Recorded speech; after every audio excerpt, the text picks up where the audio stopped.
The Qunari are not just a people, they are an idea. That's how they see themselves, an unyielding force bound by philosophy rather than bloodline. Towering warriors, strict hierarchies, and an ironclad belief system that dictates every facet of life. They are a society where the individual is meaningless, and only the whole matters.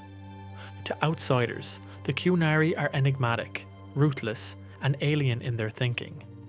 They don't value personal ambition, they don't worship gods, and they don't recognize the borders of other nations as anything more than temporary obstacles. Their sole purpose is the spread of the Qun, a doctrine that dictates every aspect of their existence. But the Qunari weren't always this way. Their origins trace back to something far different, something more primal. Before their arrival in Thedas, before the wars, before they reshaped entire regions of the continent, they were something else entirely. To understand the Qunari, we need to go back, before the Qun, before their war with Tevinter, before they were even Qunari.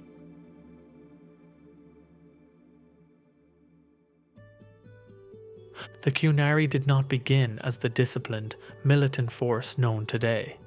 Their ancestors, the Kossith, were an enigma, an elusive people from beyond the northern oceans, rarely seen and even less understood. The first recorded contact between Thedas and the Kossith occurred around -410 ancient, when a group arrived in the southern Qunari wilds. What brought them there is unknown.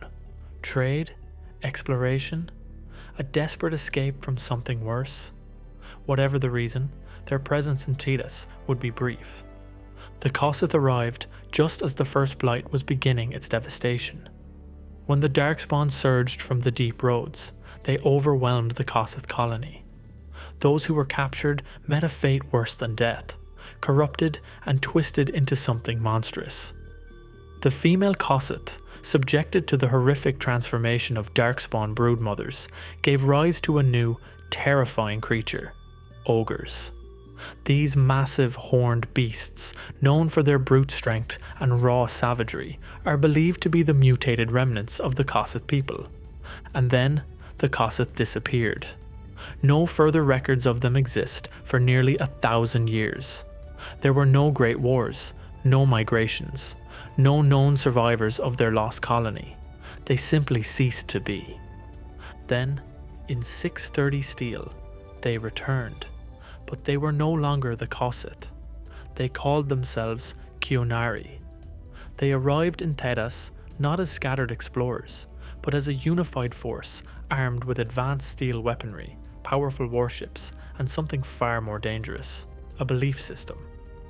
The Kossith had vanished, but in their place was a people remade under the teachings of the Qun. Whatever had happened in the lost centuries of their absence had transformed them completely. The old ways were gone.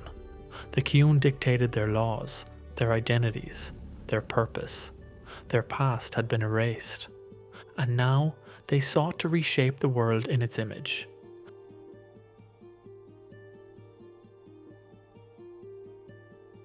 The Qunari do not see themselves as individuals. To them, the concept of personal ambition, self-determination, or even identity outside of function is not just misguided, it is dangerous.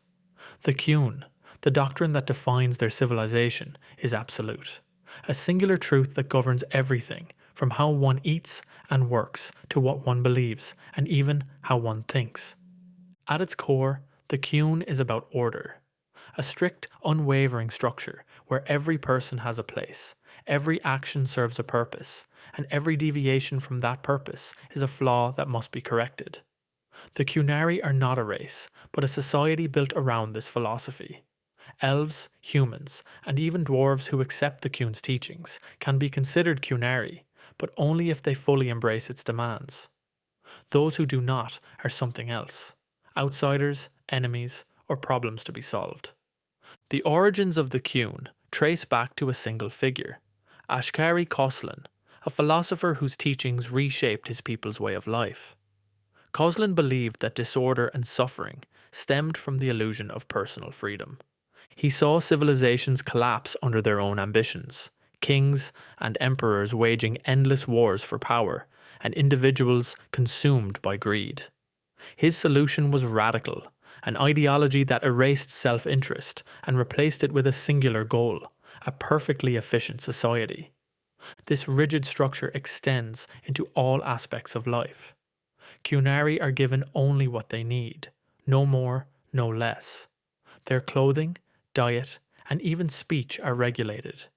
The Qun does not allow excess, nor does it tolerate deviation.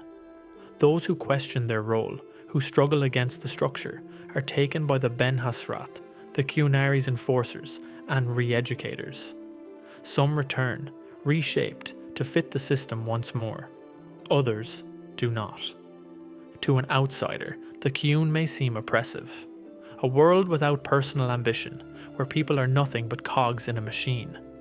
But to the Qunari, the alternative is far worse. To them, Thedas is broken, a chaotic world ruled by greed, war, and corruption. The Qun is their answer, their solution to the disorder of the outside world. And for that reason, they do not just defend it, they spread it.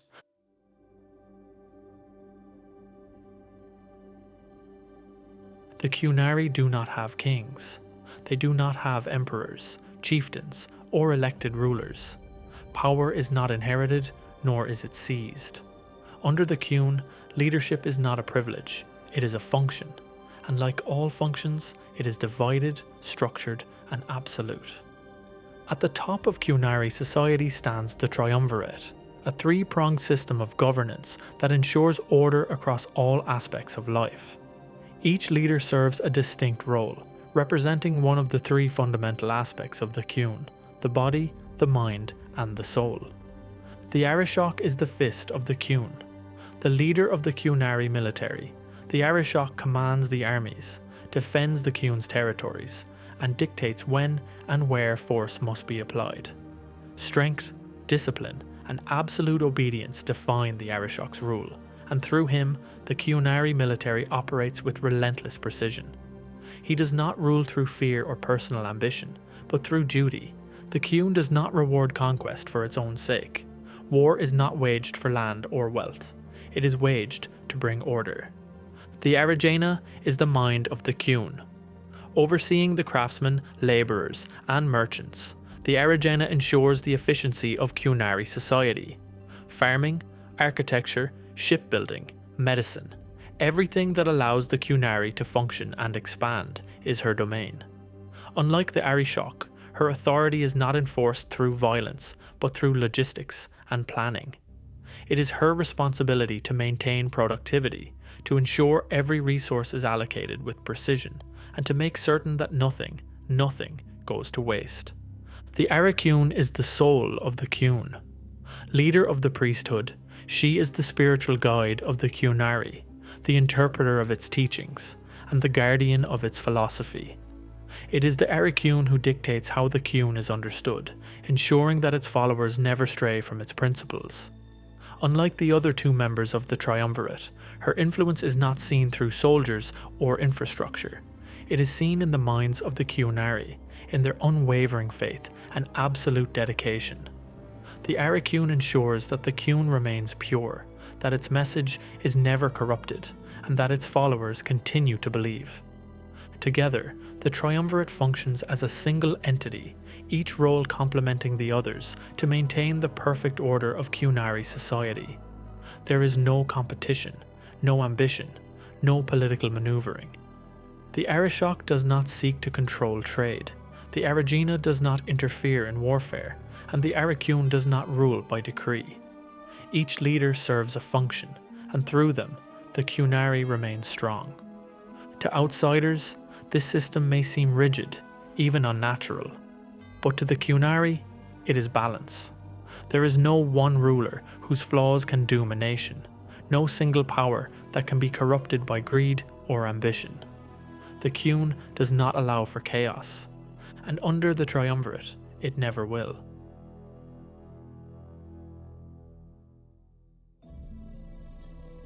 Under the Qun, there is no personal ambition, no self-made success, no dreams of power, no aspirations beyond what is assigned. The Qunari believe that when every individual serves their designated role, society functions as a perfect, efficient whole. Every person has a place, and that place is absolute. At birth, Qunari children are taken from their biological parents and raised collectively by the Tamasrans. These women serve as caretakers, educators, and administrators of the Qunari social order. They evaluate each child's strengths, intelligence, and natural inclinations, determining where they will serve best. A strong, aggressive child may be shaped into a warrior. A clever, analytical one might be placed among the priesthood. There is no choice in this process, only assessment, assignment, and acceptance. Once their roles are set, Qunari live according to their function. Those who build, farm, and produce belong to the Aragina's domain, ensuring that the Qunari economy remains stable and self-sufficient.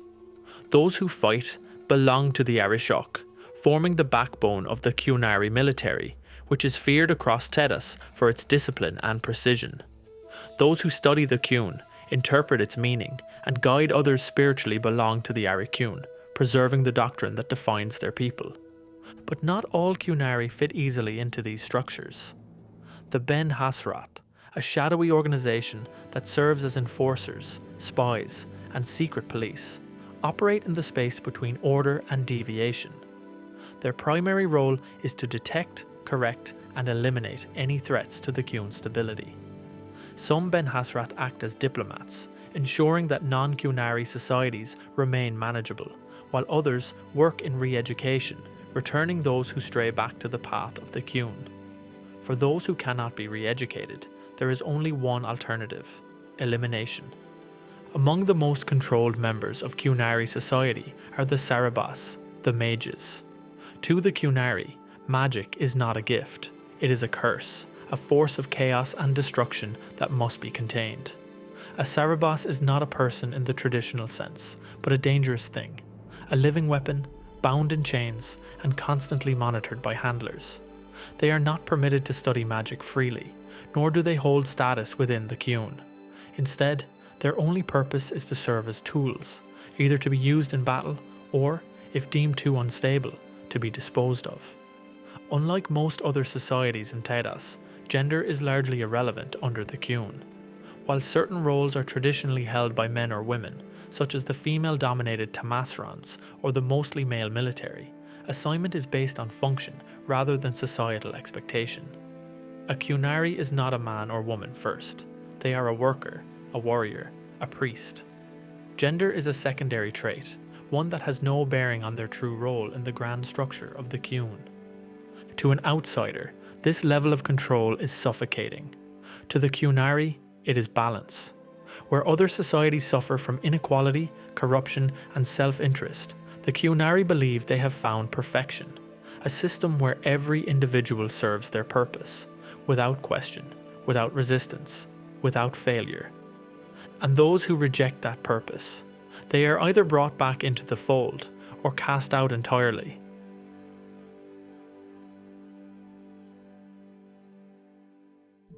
The Qunari do not worship gods. They do not pray to higher beings, nor do they seek divine guidance. To them, faith is not about deities. It is about order. The Qun itself is the only truth, the only structure that matters. Everything outside of it is chaos. Unlike the Chantry, which is built on devotion to the Maker, or the Tevinter Imperium, which reveres the old gods, the Qunari reject the notion that the world is shaped by unseen forces. Instead, they believe in function, discipline, and purpose. Every Qunari has a role, and by fulfilling that role, they serve something greater than themselves, not a god, but the perfection of the Qun. Names are rarely used in Qunari society. An individual is not defined by personal identity, but by their function. Warriors do not introduce themselves as individuals. They are simply soldiers, part of a larger machine. Even leaders such as the Arishok are referred to by title rather than personal names. This lack of individuality reinforces the Qunari belief that the person does not matter, only the whole does. The concept of family as it exists in other cultures is also absent. Qunari do not raise their own children. Instead, newborns are taken by the Tamasrans, the caretakers and educators of the Qunari people. They are raised without attachment to parents, ensuring that emotional ties do not interfere with their role in society. A Qunari child grows up knowing only their duty, shaped entirely by the needs of the Qun. One of the most striking cultural traits of the Qunari is their view on personal freedom. To outsiders, the Qun appears oppressive, stripping away individuality and enforcing a rigid structure. But to those who follow it, the Qun is not a prison, it is liberation. They see the rest of Thedas as chaotic, plagued by ambition, greed, and disorder. Where other nations are ruled by corruption, the Qunari see themselves as free from it. This belief fuels their approach to expansion. The Qunari do not conquer for the sake of power.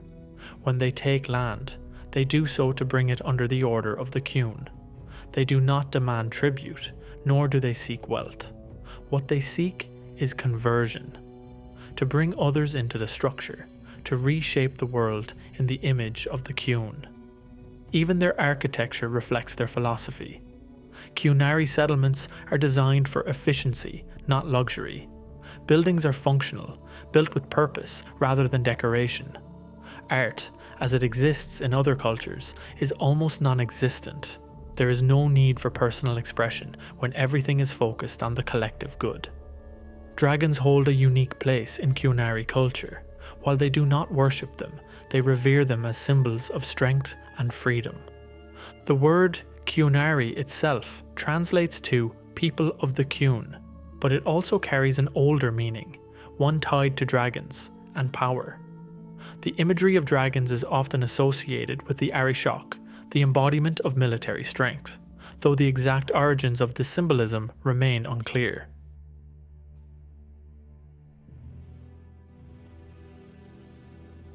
The Qunari do not see borders. They do not recognize the sovereignty of kings, empires, or nations. To them, the political structures of Thedas are temporary obstacles, flawed systems built on corruption, selfishness, and inefficiency. The Qun is the only true order, and it is their duty to spread it, whether through diplomacy or war. Their first major conflict with Thedas came in 630 Steel, when they arrived in the north with advanced warships and weaponry never before seen on the continent. Their invasion was swift and calculated.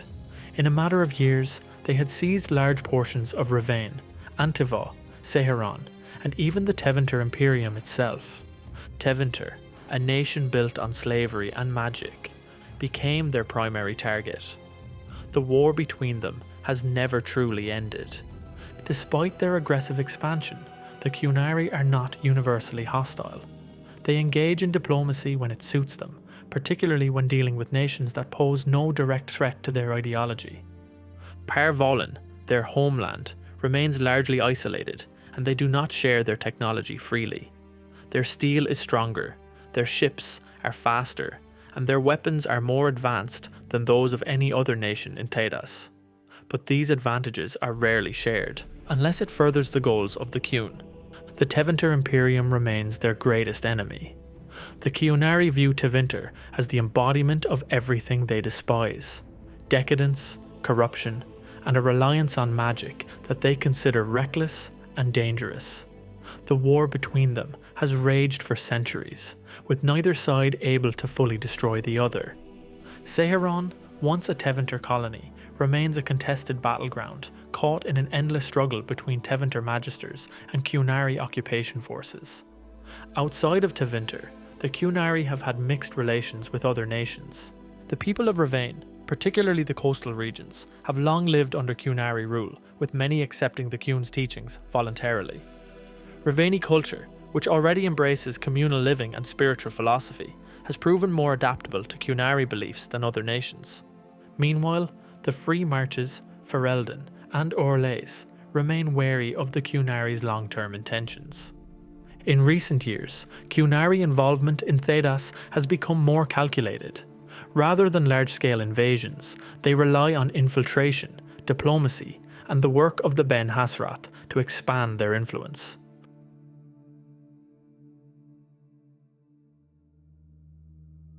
Not all Qunari remain loyal to the Qun. Some break away. Some are cast out. And once they leave, they are never welcomed back. To abandon the Qun is not simply to reject a philosophy, it is to become something lesser, something broken. Those who willingly abandon the Qun are known as Tal-Vashot. The name translates to true grey, a reference to their existence outside the rigid black and white structure of Qunari society. They are not traders in the traditional sense. They are not spies or saboteurs. They are simply those who have rejected the life assigned to them. But to the Qunari, that rejection is the greatest sin. Most Tal-Vashot do not survive long. Without the structure of the Qun, they often turn to mercenary work, raiding, or outright banditry. Some attempt to integrate into human societies, but their massive size, distinct features, and history as warriors make them outsiders wherever they go. They are too Qunari for Thedas, and too free for the Qun. Caught between two worlds, they exist in exile, unwanted by both. Then there are the Vashot, those who were never part of the Qun to begin with. Unlike the Tal-Vashot, who were once Qunari, the Vashot are born outside the Qun's influence. Some are the children of Tal-Vashot, others are descendants of Qunari who fled generations ago. Unlike their counterparts, the Vashot have no memory of life under the Qun. They are Qunari in appearance, but nothing more.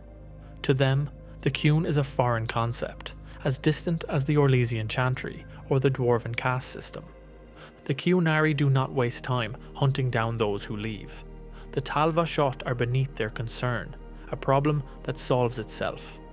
Without the Qun, most will fall into violence or despair. Some will be killed by the same people they once served alongside. Others will meet their end at the hands of mercenaries, Templars, or even each other. The Qunari do not chase them because, in their eyes, they are already dead. But that does not mean they are ignored. The Ben Hasrat, the Qunari secret police, monitor Tal-Vashot movements closely. Some are hunted down if they pose a direct threat. Others are offered a chance at re-education, a process few return from unchanged. Those who survive are often stripped of their past identities and reassigned if they can still be salvaged. If not, they disappear. Thanks for sticking around to the end, and I hope you enjoyed this video on Dragon Age's lore. Shout out to my subs, and if you'd like to help the channel grow, you can click the join button or sign up to my Patreon.